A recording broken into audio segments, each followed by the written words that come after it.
Maybe part of the reason why you keep overthinking that situation with that person or that thing or whatever it might be, even though it's really upsetting you and you don't want to think about it anymore, is because it activates like a heightened state, a survival response in your nervous system and your body. And this is especially so if you're somebody who's experienced a lot of trauma, especially if that trauma has like started in childhood, because your brain and body is accustomed to feeling almost normal or safe in a survival response. So that might be why you keep constantly finding yourself in issues, not victim blaming, just saying that we become accustomed to finding problems and then trying to fix problems because maybe that's what we got used to in childhood. Maybe we were the person who was constantly trying to fix things for our parents or being hypervigilant to not get abandoned, abused, or neglected. You keep reaching for this thing because it's like a pop-up ad that keeps getting your attention and it feels familiar. Every time that you engage in that like thought loop, not only are you re-solidifying all these old narratives and beliefs that are coming up, because that's another reason we give so much attention to those thought loops and all that over-analyzing, is because it might re-solidify not only all these old identities and things from when you were a child,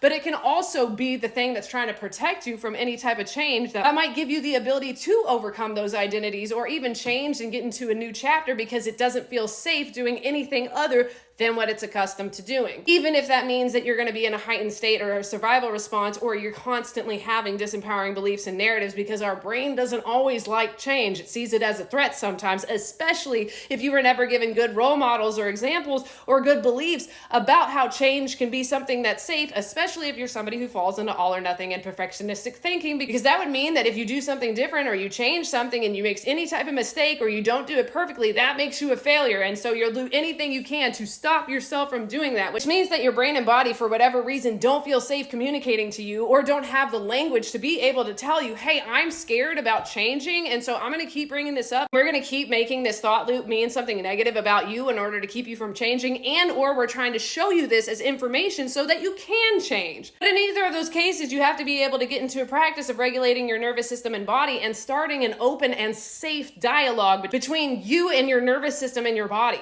So this isn't me saying, oh, well, whenever those thoughts pop up, you just need to tell them like, no, because they're just trying to bring you down or they're going to try to keep you from changing. No, that's not what you want to do. I mean, you can, but if that was going to work, don't you think it would have already? But hey, do whatever you want. But what I would strongly suggest is maybe get into that practice of regulating your nervous system and your body, start an open dialogue. And what's going to help with that is doing reparenting and inner child work and or parts work. And you're going to be able to notice those warning signs like, oop, I'm starting to be in a thought loop. Oop, I'm really thinking negatively. Oop, I'm really trying to avoid being in my body. I'm dissociating. I'm people pleasing. I'm getting really angry. Oh, these are my warning signs. Maybe I should take a minute asking that thought loop, hey, what are you trying to tell me? What can I do to make you feel safe? And I'm going to show up for you the best that I can. And over time, it's going to get a little bit easier, but we just got to kind of like take some time to build that trust back up again. Okay. So anyway, if you want me to talk more about this, just let me know and I can, but otherwise, my